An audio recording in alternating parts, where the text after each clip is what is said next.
And welcome back, ladies and gentlemen, boys and girls. This is the Star Chronicles Dallas Cowboy Football Podcast. My name's Troy Hill, joined by Kyle and Lisa Lee and Ron, aka the Starstruck fan, is out on special assignment. We lost a big game against the Miami Dolphins, 22-20. The loss came in a matter of the end of the game. I believe that we could win throughout this whole game and stuff. And I mean, yes, I'm hurt and disappointed, but I don't know. Me personally, life goes on. What's your thoughts, Lisa? Well, I mean, clearly life has gone on because we're 3 days past or whatever. But are we? I really don't even know what day it is. I thought it was Tuesday for all day till a while ago. But yeah, it's frustrating. It's frustrating being a fan of this team because it's the same.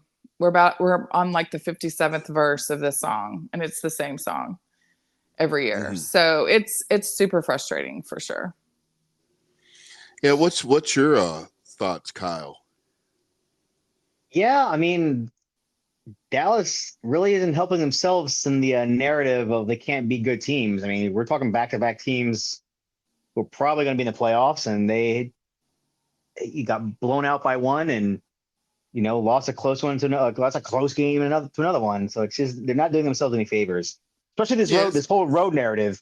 They got it's going to come to a point where it's going to be, and I hate to say it like psychological, but like it's going to be the narrative. Oh, it's going to be going into that wild card game if they don't get that. If they don't win the division, and it's just kind of like, oh God, I think you just win some of these games and shut some of these idiots up. You know what I mean? Like it just go away. But. They did themselves.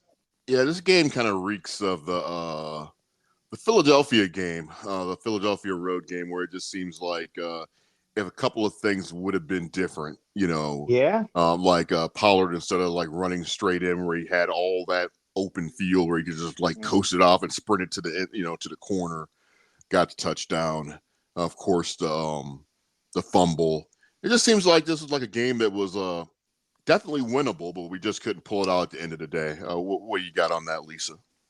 Yeah, it just, even when we, at the end when we drove down and we finally took the lead, and it was like, okay, I just it just didn't ever feel like at that point for me it was like, well, we're gonna lose by 2. Like I literally said, like we were trying to get ready because we always go to church on Christmas Eve at my mom's church, and we still had on our PJs we have an all day like brunch thing, and I kept trying to go change my clothes, and it was just like the game was too close, and I was like, I don't know why I'm waiting around, like we're gonna lose by 2, and my sister was like, what do you mean? And I was like, they're gonna drive down, they're gonna get a couple big plays, we'll do some stupid penalty, and they're gonna be inside field goal range, and it's gonna end, they're gonna kick a field goal with no time left, and that's pretty much the way it happened. She was like, how do you know that? I said, I've watched 37 million man hours of this team. Like, I already know. I mean, it's so predictable. The defense played soft. That for sure was soft. Like they were giving them, okay, that's okay to play soft like that if they need a full touchdown. If they only need a field goal, press cover a little bit. Yeah, like, don't just give them an 8-yard cushion. Yeah, you got to roll the dice in those situations and stuff. You got to make something happen. You got to either make them force a turnover in that situation or make them double think what they're doing. I mean, they moved down the field like a little too confident for me. Anyways, I mean, what do we do about fixing this thing? Because I mean, at the end of the day, you got Detroit. I mean, that's the last real legitimate big team or big game of the season before you're going into the playoffs. I mean, if you don't fix it in this game, I mean, how do you fix it? Thoughts on that, Kyle? They got to do 2 things. They got to get more turnovers. They have gone 2 games, I think, in a row without a turnover. And just throw it out there. In the last 4 games, how many sacks do you think this defense has? In the past 0. 4? No, not like 2 and a half. They in 4 games, they have 4 sacks. Oh. They're averaging 1 sack per game. Like they've got to get the quarterback, and they're just not. Like I think along with getting an offensive lineman in the draft, they got to get or free agency, they got to go out and get another pass rusher because Micah Parsons can't do it all. You know what I mean? Like, and he's getting double teamed. He's getting held. And like Marcus Lawrence, I know I shit in the guy regularly. He's not a pass rusher. The guy has 4 sacks this season. You know what I mean? With 2 games left. Like that's just, you know what I mean? Like we need a legit threat on the other side of Parsons because they're just not getting any pressure. They're not forcing mistakes like they were earlier in the season. You know what I mean? They're just not, you know. Yeah. Well, but they're also playing from behind. They've been playing from behind the last 2 weeks, especially, and they're just not as aggressive up front when they're playing from behind. They weren't really playing from behind this past week. I mean, not really. It wasn't like it was a pass, you know. I mean, I don't know. I mean, I hear you. But you know how this team panics when we're behind by 1. Yeah. But being behind 3 points means that you're down by 4,000 points and stuff all of a sudden where you can't run the ball no more. You just all we can do is pass from this point on. You know, which I think is ridiculous. But even that last drive, the defense held them to the Dolphins, the fourth quarter, -2 yards, -2 yards, -2 yards in the fourth quarter until the Dolphins game-winning drive. Like no sacks, no nothing. Like, dude, come on, man. Even a sack would have like thrown him, you know. But so a stupid penalty, you know what I mean? 15 free yards. It's like I don't know. I can't put it all in the defense, obviously, because they only let up 1 touchdown. But like, damn, man, come crunch time, they blew it. You know? Yeah, it's kind of hard with the defense because you're looking at what the points that were given up, which is good, but still at the same time, which a lot of fans, I'll see it all day up and down my feed about well, the defense did their job, yada yada. I'm like, well, did they? Because I mean, the points, you're correct. They didn't give up a lot of points, but at the same time, there's still like key points in the game that they could have just did way better than what they did. You know, on the offensive side of the ball, I don't understand how 2 weeks in a row that we can allow that nobody's shifting out to the outside to try and cover this guy, whoever's coming out on the outside, on the blind side of Dak. I do not understand that. I mean, what's your guys' thoughts on that? Why is it taking this much time? In 2 weeks, we're still seeing the same stuff. Well, the thing about the defense, I'm gonna speak on that real fast. Like, absolutely fair points from both of y'all. However, you can't the big drives or whatever where the defense really, if you'll notice, where the defense really just, you know, when they needed to stop, they couldn't get it, was that very last one. Well, at that point, there was 2 entire quarters where your offense didn't move the ball at all. And they were on the field a lot in the second and third quarter. So like by the time they need to get a stop, they're gassed. So fair, they didn't get a stop, but let's take it back a couple of causes. You know what I mean? Like it's the cart and the horse. Okay, you got stops for, you know, they had to stop them for 2 full quarters because your offense was going 3 and out. I mean, it was punt, you know. During that second, I think it was just maybe just the second quarter and part of the third, but like the offense just could not get anything going. And a lot of it, like you said, I don't understand it. And I don't understand it so much, the play calling, that I have a friend who is married to a former defensive tackle. And I'm like, listen, I just want to pick your brain because I've never played, obviously never coached. I want to understand the play calling and the protection coverage, the protection calls in those moments where, you know, Dak is getting killed on his blind side. So, you know. And there's nothing he can do about it because you can see people getting ready to break open. I mean, there's several plays where you can see Ferguson get ready to break open in the middle of the field, you know, but it happens so fast. That guy is there so quick. Dak is only looking off to the right side at that point, and his step forward after that point is always going to that point because he doesn't have enough time to center himself and look into the center of the field. And I do feel like he's more risk averse, that he's not like, the other thing I don't understand is like, okay, just throw it away if you can. Now, some of those the other day, it was so fast like that, he didn't have time to even throw it away. But like, he's so afraid to, and I don't care what anybody says. You can't tell me that he doesn't hear any of the criticism about last year and the interceptions. You can tell by the way he's played this year.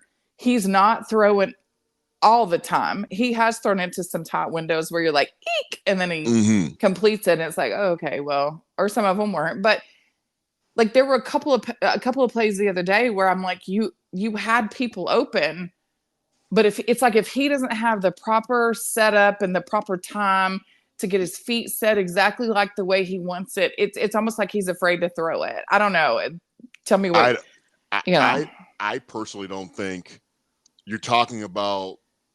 I don't think it's a choice of even having your feet properly set. If you're flushed out going into one direction, that's what's going to be in your line of vision. Yeah, so that's true. So you automatically eliminate what's off to like the left or what's like up in front of you. You automatically cut that whole half of the field off. So if you're already forced to step off to one way, that's all you're going to see. Yeah. You know. But do y'all feel like there's any hesitation? Like, do you feel that? Like, I personally don't. I don't know. Don't? I mean, see, I do. He leads the league in touchdown passes. He's fifth in yards. I mean, like, okay, if he had, if he had 11 I'm, touchdown passes and was like 17th in yards, but he's top 5 and top 1 right now. I don't know. He's got 7 interceptions. I don't know. There's a key play that you could look at where he's throwing the ball to Dottle in the end zone on the right side. You can look at that play and just look how it's set up and how that guy comes off from the blind side. If he had a half a second more time, this guy was literally just left the run free right towards Dak. If he would have had a half a second, he could have composed himself and he would have still been looking forward and he would have saw Ferguson right in front of him.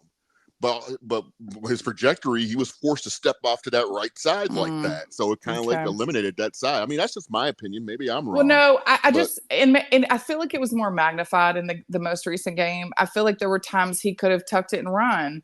I feel like I do feel that. I agree with you on that. You know, where it's like, and maybe it's because it was breaking down on the left side so fast that he just didn't have time to really, see what was out there. Where they were going, they would shift over on that side. I just don't understand how none of that stuff was picked up. They were left free, and then it was the same. It was the same the week before, and I just don't get it. I mean, the guy needs to have like a suitable amount of time, and some of those plays, it just wasn't suitable. And I don't think any quarterback you could throw back there, would have did any better. They were just basically every option he had was kind of just like shut down at that point. I mean, just imagine. I mean, just imagine like you're like in a game show. And you got 3 doors in front of you, and you're on this turntable and stuff. The 3 doors are open, and all of a sudden you're looking straight ahead, and then all of a sudden the table that you're turning on just like turns to the left or the right. Some of that stuff in your line of vision is going to be eliminated quickly, Yeah. So, and like at the end of the day, I mean, they led a 17-play drive. I think this is the longest of the season to be leading at the game with 3 minutes left. I mean, he did that. He took his team back. They had the lead. Fair. You know what I mean? Like, I hear you. I know what you're saying, but like, he dropped a dime into Brandon Cooks there. You know what I mean? Oh, no doubt. Absolutely. Well, to cap off a 17-play drive, to give this team the lead, and then, like I said, defense got in there, and like I said, I don't want to only blame the defense because the offense isn't without its issues, but like, he did what he had to do when it counted. You know what I mean? It just, he did what he had to do, and he led that team back. And it just sucks. I know the narrative, it sucks, but like, I don't know, man. I think, I don't know. I hear both sides, you know what I mean? But like, man, we had the lead with 2.5 minutes left there. And I'm not, let me be clear. Like, I'm not blaming him. It felt just to me in that whole game, like the last drive, absolutely. It was methodical. Now, I do think obviously the double pass interference in the end zone helped a lot. I still feel like we have red zone issues, though. Like, we get inside the 5. But he definitely, I'm not going to take anything away. I just felt like there was something weird going on with him. And it may just be because he knows there's pressure coming from that left side every time, Yeah, So I think that's it. I agree with Troy. I think so. There's just a lot of pressure lately. Both last 2 games, there's been a lot of pressure in his face. Yeah, I don't know if the red zone things. I don't know if that's really a thing anymore. I mean, I think we've improved vastly since the Niner. I'm not saying it's 100% solid and fixed, but I think it's improved a lot from what it was. But I don't know. Yeah. I mean, it's just I just wish this team would I still a proponent of running the ball. I mean, I don't think running has to be flashy. I don't think we need to have a home run hitter. I just need to stick to what our script is and just keep doing what we're doing. I mean, I think a lot of the game and stuff, the reason why we wasn't as productive is that we felt like we had to pass all the damn time, versus just like actually just running and just grinding things out. Like I said, the game was always in reach. But I'm telling you, the game was in reach in the third quarter against the Bills and stuff last week. But so what do I know? I mean, I just wish. But I mean, I just think it was still winnable. I just think they were still playing like they were like down like 10 billion to nothing. But and I just feel that's the one thing I hate about this team is that. I mean, like we talked before in the past, it's like you get a 1-point lead against this team or a 2-point lead, they'll start acting like the whole earth is just falling. Oh shit, we can't do anything. There's a pass. Well, I think a lot of that too, though, has to do with the protection. Like, I don't think that with Tyron out and Zach wasn't 100%, and Terrence sometimes Terrence looks like he could be all pro, and sometimes he looks like he doesn't even belong. Like, and on the run blocking especially. So like, you just gotta, and you can, Tyler though. I get Tyler has a moment every single game. I was like, he's going to get a holding call every single game, but he's also going to play like an all pro the other 48 snaps. Like, he's turned into one of the best left tackle. I mean, not left tackles, left guards. So, yeah, that other kid that had a hold going or backing up for Smith, he's terrible. Adoga, he's not very good at all. But then again, it's just, I mean, it gets to a point where we watch football, we analyze what we see and stuff. Granted, we're not out there running the ball, we're not blocking. It might be a little experience across the board here and there about actually, playing or not playing or wherever the case may be. But I would like to hear this perspective of the actual player itself and some of these accounts. Like, why didn't you see this guy's coming, he's coming. Why don't you take one step out? I mean, so when the ball is snapped, you should be immediately taking that left step out and stepping out, but they don't. He was double teaming where there wasn't even a double team that was needed. And you know what's crazy? He gets first team reps like every week because Tyron Smith has Tyron Smith Wednesdays every week. You know what I mean? Like, so it's not this guy who just like randomly got thrown out there. Like, he practices with the first team every week because we all know Tyron Smith. Yeah. That he sits out, he gets, one vet day per week, basically. Like, he should be better. He should know better. Right out loud. I don't know. Or you would think, or our defense in practice is not giving him that look. Yeah, which that opens up a whole other. Then you got to your coaching staff should know better. You're and put someone else correct. over there. Absolutely, because if I see this is happening, and I'm the coach the next week, I'm making these real-time game situations and stuff during practice so you can get used to that shit. But be better in games. Put a tight end over there. Do anything else but keep doing the same shit over and over and over. Yeah. Yeah. I mean, which I'm 100%, but like, because you were talking about, maybe we should just sit Smith for the rest of the year. I'm down for that, but you better make sure you got that extra tight end and stuff to roll out there, the extra running back, because, I mean, you don't want Dak to get killed and stuff those last two games either. I also I say this. I feel like I say this every a broken record every year. If there's pressure, why are we not backing teams off with screen passes? Why does this team refuse to protect the screen pass? They do it a couple times per game, and it looks terrible every time. Flat on his face. I know. What? That's the perfect remedy for an aggressive pass rush. Use that against them. You know what I mean?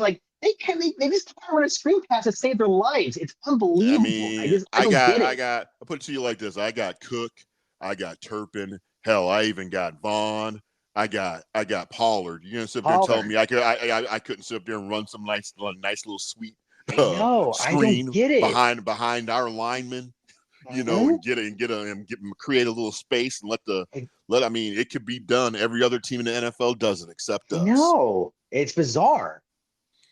I don't get that here. We got some speedsters on this team. I'm not going to say on the level like Miami, obviously there's Mm-hmm. less speed, but we got some speed on this team that I don't even think is even recognized by our fan base or the league, because we Yeah. got some fast players, Mhm. real Yeah. damn fast players, It's just, and yeah. I just don't get it.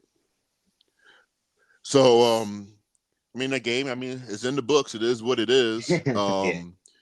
You know, I'm at the point. I was kind of like at the point after the Buffalo game that we weren't gonna, first season not gonna happen anyway. That's like the main thing anybody would want, anyways, right? So I'm just content to where we're at right now, which is fine. I mean, I think we can still do it, and I do think that we can beat any team still, on the road, excluding the San Francisco 49ers going into the playoffs. So, I mean, I think that's where we're at. What do you guys think about this Detroit game? You know what? My gut tells me we're about to put up 40 and it's not going to be close. And the narrative about how we play at home versus away is going to stand. Yeah, it's going to be With that. Lisa, Plus, I agree. Yeah. yeah, it's going to be that with a lot of Jimmy talk. That'd be You nice. know, I mean, we need to bludgeon this team to death. Yeah. This Saturday evening, it just needs to be full balls to the wall. Mm-hmm. I mean, I'm talking yardage, turnovers, sacks, pressure. It just needs to be an all-out ass beating. Mm-hmm. Does it change the dialogue of MVP? Probably not. I mean, I think that boat's probably sailed, but I don't think Dak is that far out of the conversation just based off of what everybody else is doing. I think No, it's but really a here crapshoot at this point. the voters were waiting for the Buffalo and Miami game for him because what happened is what they were expecting. So all they needed was one. Let's say he had played really, really good, like MVP type level in one of those games. Mm-hmm. If the minute he slipped up in either one, he was going to automatically be out of the running because the voters were waiting for that. Up until that point, they didn't really have a reason to, except for the 49er game, to not have him in the conversation because of the way he was playing of late. But once he played that way in those two games, and again, it's not all on him, but also the way Lamar played Monday night, it's over unless Lamar gets hurt. Like there should be no question at this point. Yeah, but at You the could end of say the day, that. though, that hasn't everybody had their moment where they could be in consideration and they kind of like fall off though? Well, but for Lamar, because I think of when it happened and who it happened against, I think it solidified it for him. Good point. If he had played that way against us, it might not have solidified it for him. But I mean, Lamar's had some crap games this year too. Like, I'm not disputing that at all. But I think when it happened and who it happened against, and his defense played really well too, though. So, yeah, no, I agree. I mean, I don't know. Maybe I don't know if because this is like, I mean, I don't think Dak really cares about the MVP thing, to be honest. Anyways, I mean, I think he would rather have that championship more so than anything. It still would be nice because I got memes I've been holding on to post if he did win. I've been holding on to it for weeks and stuff. They're gonna be just so damn good. Kyle, you remember the Player Haters Ball on the Dave Chappelle show? Oh yeah, of course. Yeah, that's gonna be Dax. Oh yeah, yeah. As I take a drink out of this cup that I'm sure somebody spit in. Y'all could kiss my ass. Yeah. But, it's not gonna happen. But I don't know. It's just I'm not hung up on it because I hate this whole week to week the movement on the you know what I mean, but if you look at it, Dak's got better stats in every category over Lamar Jackson, and it's not even close. The only category that Lamar Jackson has over Dak is rushing yards. Dak has 11 more TD passes. He's got more yards passing. He's got a better QBR. He's got a better completion percentage. So I mean, to think that Lamar Jackson shot automatically get it because he beat one good team. I mean, Lamar Jackson also lost to Gardner Minshew. You know what I mean? And backup. That's you know what I mean? true. They almost lost to the Rams in overtime. true. And that was a block in the back on that kickoff in overtime. True, but No, I get exactly what you're saying, but I also gotta agree with Lisa on her point of view on it. That it's just the timing of the thing of that how Yeah, he it's all about played, timing. and Well, who they beat. and I it think makes 100% sense. in this particular year, it's almost like whoever does the best the latest, because there's not a true front runner. There's not anybody who's just playing so completely lights out that it's not even close. I mean, if that's the case, you could argue that Christian McCaffrey could be in the running. Yeah, for sure. You can argue Tyreek. I mean, there's Tyreek people. Hill, 100%. Yeah. Yep. Yeah, I mean, if there's people there. he's not going to get to 2,000 No. yards now, but if he did, he should get it. But he's not, so there's that. And then, Brock Purdy's turnover machine game, like he's not going to get it now. So it's like, it is kind of like Johnny come lately. Okay, well, it's probably going to be Lamar, but What if Dallas wins these last two games and he throws three touchdowns next week and two against the last week and he finishes with 35? Yeah, I mean, I feel like it could go back to him. Yeah, exactly. That's what I'm saying. Could. It's so the pendulum swings so quickly. I mean, like, but that could change. That's the one thing I hate about this. You know what I mean? But see, the thing could change also too. I mean, if Dak's throwing those yards and stuff, who's catching? CeeDee Lamb could surpass Hill. Tyreek Hill. Yeah, yardage, I know. Because they're not that far off. So I mean, let's give CeeDee Lamb some props. Do you know he's on pace 100%. To have the all-time Cowboys reception record and yards record in a season? That's pretty crazy. Oh wow! But see, he's kicking some ass. I don't understand though is how he can disappear off the face of the earth. I know, for 2 whole quarters. Because those two quarters killed us. But you're also not throwing the ball to Ferguson, which just that bothers me. I mean, and to me, I could dink and dunk you halfway to death with Ferguson. 6 yards down the field, I would not give a shit ever. But they don't even do that. That's my question for my friend's husband. Is like, like CeeDee Lamb was on pace to have about 3 bills in receiving yards based on the first quarter. Yeah. You keep throwing to him until they make you go somewhere else. Like, that's what I don't understand. If it ain't broke, don't fix it. Keep going to him until they force your hand. Okay, then if they force your hand to go away from CD, then Ferguson's right there to be your second option. Yeah, here's Ferguson. He's getting ready to hurdle someone's ass. Exactly. If you're hell-bent to throw it, then freaking throw it to your aces. Don't throw it to Michael Gallup. Yeah. You know what I mean? Like, yeah, that's what I want to ask him. Is like, look, I don't know what goes into it, but that Tolbert catch was a man catch, though. It was a man catch. that was a damn man catch. One thing I did find odd about the game and stuff is like when they were going back into the second half, and they were like, and Micah Parsons and Lawrence, they're like men possessed, and so I could actually see that shit. It seemed like they were possessed and stuff, but I mean, can't they be possessed a little bit earlier in the game?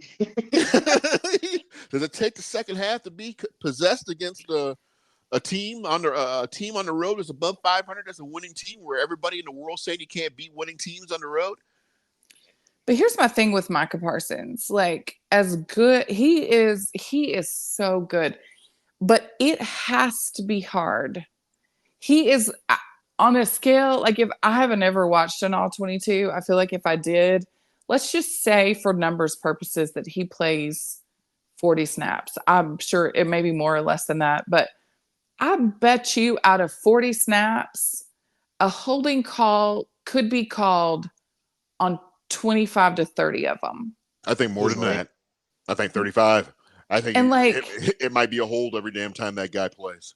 And on the ones where he's not being held, it's like Kyle said it earlier, he's double teamed or triple teamed. Like, that has to, I mean, like, he has to be like, and I argued with somebody the other day. I was like, think of the physical specimen that he has to be going up against small minivans every single play, being held, and still getting the sack production that he does. Like, it's unbelievable.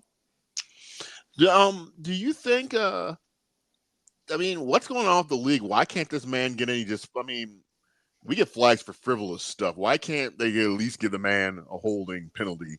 I'm not saying obviously. I mean, because obviously you would stop the game and would call it every damn time if you could. But why don't they call it? I mean, where it's obvious. We see all these still photos of this man being held and propped up. You know. Yeah. I mean, I don't. I know get how it. y'all feel about Brian Broaddus, but he did a statistic or whatever the other day about the holding or the lack of holding calls. I think it was over the last 4 or 6. I think it was 4 games. And I'll have to look it up and send it to y'all, but it was unbelievable. Like out of like the rest of the league, there were this many, and in ours, there were like 2. Yeah. I mean, it's some he was unbelievable statistic. Yeah, I think he was talking about it today in the radio, or yesterday in the radio. Yeah. I heard it. Yeah. Did you like see? Parsons hasn't drawn a holding flag since the Chargers game. 38 quarters. Yeah, without a holding call going against Parsons, and we see it every game. We see the stills.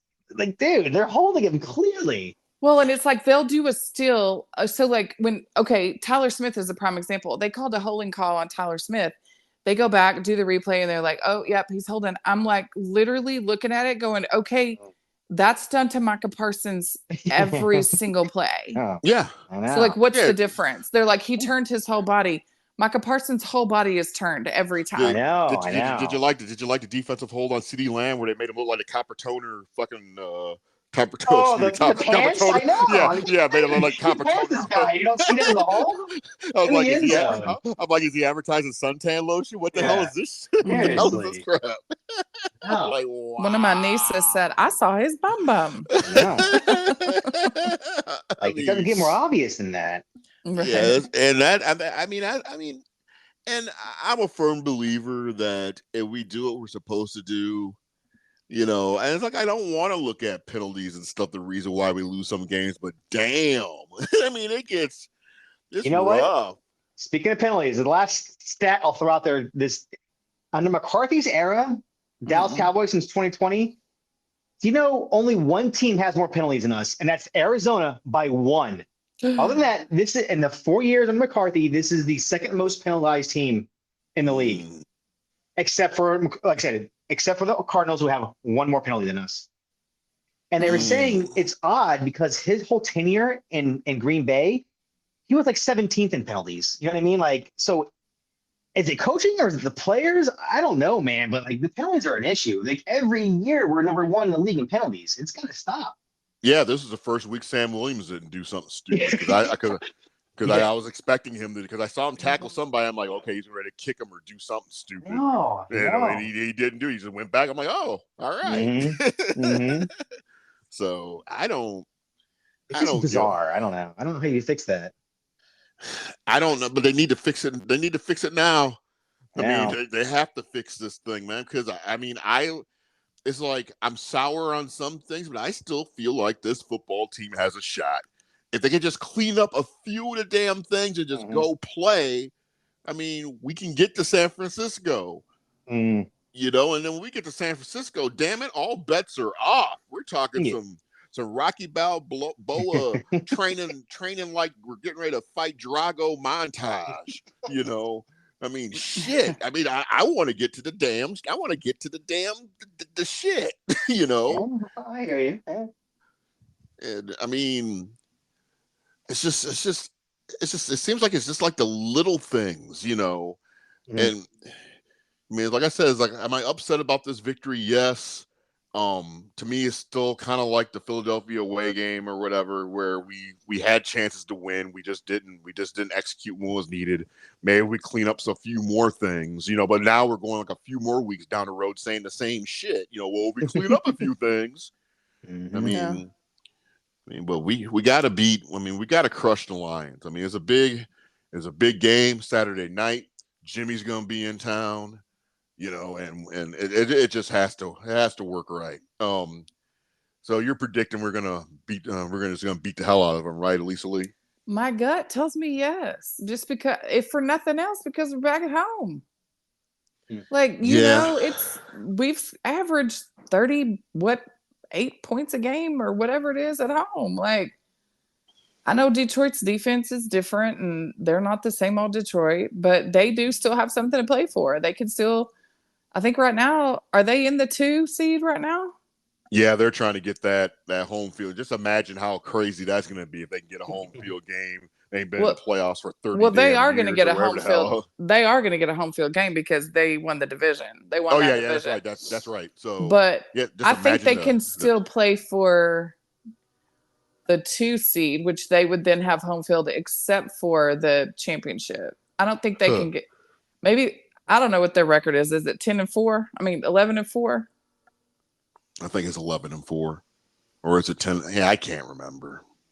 Yeah, well, they can. I don't think they can get. Well, they can still have an outside shot to get the 1 seed if the 49ers. The 49ers have to play the Rams again. The Rams are one I wouldn't want to play right now. Yeah, you're 100% correct. The Rams is a team that I would want no part of, but could play out in our favor. You know, so I mean, who right now? Who do we got? Who do we have in the playoffs for today? Who do we have? Tampa. Yeah, I ain't worried about Tampa. We'd have to go to Tampa. Well, we can go down to Tampa. We can go down there. They little warship on the side. They still got that thing, or they didn't move into a new stadium? No, it's the same one. Is it still? Yeah, we can go. And it's Baker Mayfield at that. Yeah, we can go ahead and put some pressure on good old. So that's another thing, pressure. Yeah, I just can't believe I'm sitting there thinking I'm thinking 100%. Yeah, Tua's getting ready. So we're getting ready to hit Tua. You know, I mean that one hit that Parsons got screwed over. I don't think that was. I think that play happened so damn fast they didn't know what to do except call a flag on Parsons, because Parsons he was like a missile, and just jacked up his world. But I thought for sure there was going to be some sacks and some picks, because especially a receiver is literally his whole game is throwing in the windows in a timed pattern. I thought that we're going to throw him off and just have him just throwing the ball all over the damn place, and I just don't know. He did throw some dead ducks up there, but that's what I'm saying. Like with the secondary, they were just too scared to get. And I was pleased with they held Tyreek in check, because I didn't see what his final statistics were. But did he get over 100 yards?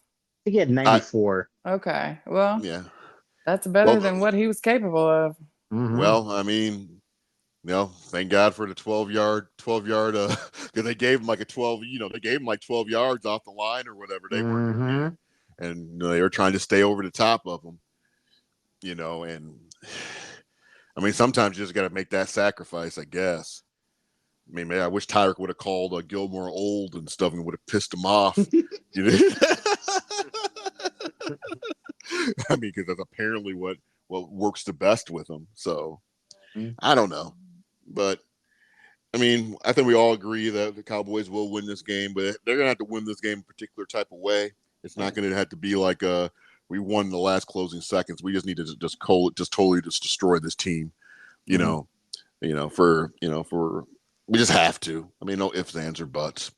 Well, you got to get some juju back if you're going into, and then if you know going into the Washington game that you can't improve your seeding, which I really don't think you can anyway. I mean, Philadelphia is going to have to lose another one, and that's going to be not totally out of the woods. But although, had they benched DeVito earlier in the game, I think the Giants could have come back and beat them for sure. But I'm not dismissing the Cardinals to play them this week and give them a run. So, okay. Hopefully Philly plays the early game, so we know, okay, well, now you can win the division. But they got the Giants' final game of the season too, don't they? Yeah, Eagles, and DeVito has been benched.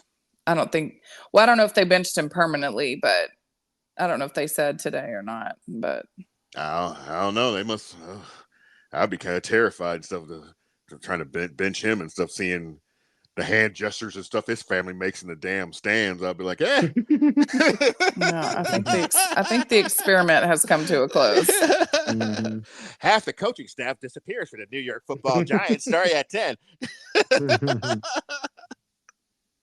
But anyways, it's always fun to talk Dallas Cowboy football with you guys. You have any words for the people, Lisa Lee? Saddle up. It's about to get bumpy. Yep, turbulence. Lots of turbulence. Turbulence ahead. Turbulence incoming. What do you got, Kyle? Yeah, just have faith. I don't know.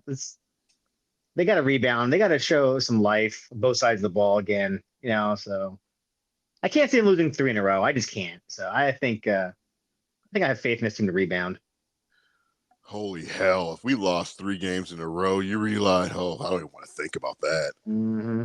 Woo! Well, then all the narratives about the December gauntlet are true. Like, thank God my brother doesn't remember I made a bet with him. I said, we'll only lose 1 out of those games. Well, he already won the bet, but I don't think he remembers we made the bet. So, we're you better hope he's not listening. Right. Yeah, for sure. Yeah. Maybe edit that part out. All of a sudden it's like I'm moving to the beginning of the broadcast. Right, exactly. But it's like the frustrating part is we shouldn't have lost any of the games in December. Like, as much of a gauntlet as it appeared to be at the beginning of the season, it really wasn't. We did it. It was self-inflicted, like against Buffalo and against Miami. Like, Buffalo, we spotted them the first half, and Miami, we spotted them the second quarter. Like, it's us. Like, it's nothing to do with anybody we're playing. It's all 100% on us, and that's what's so frustrating about it. Well, hope it gets better. I definitely do. Like I said, Saturday Night Live, big time football going on Saturday night. But on behalf of myself, Lisa Lee, and Kyle, and we also got Ron out there somewhere. Wanting Jalen Smith to return to be on our backup. Anyways, for depth, we're gonna talk about that next week. We'd like to wish everybody a happy New Year. We'll see you guys next year, and hopefully we'll have some good things to talk about the game against the Lions. So that being said, how about them Cowboys?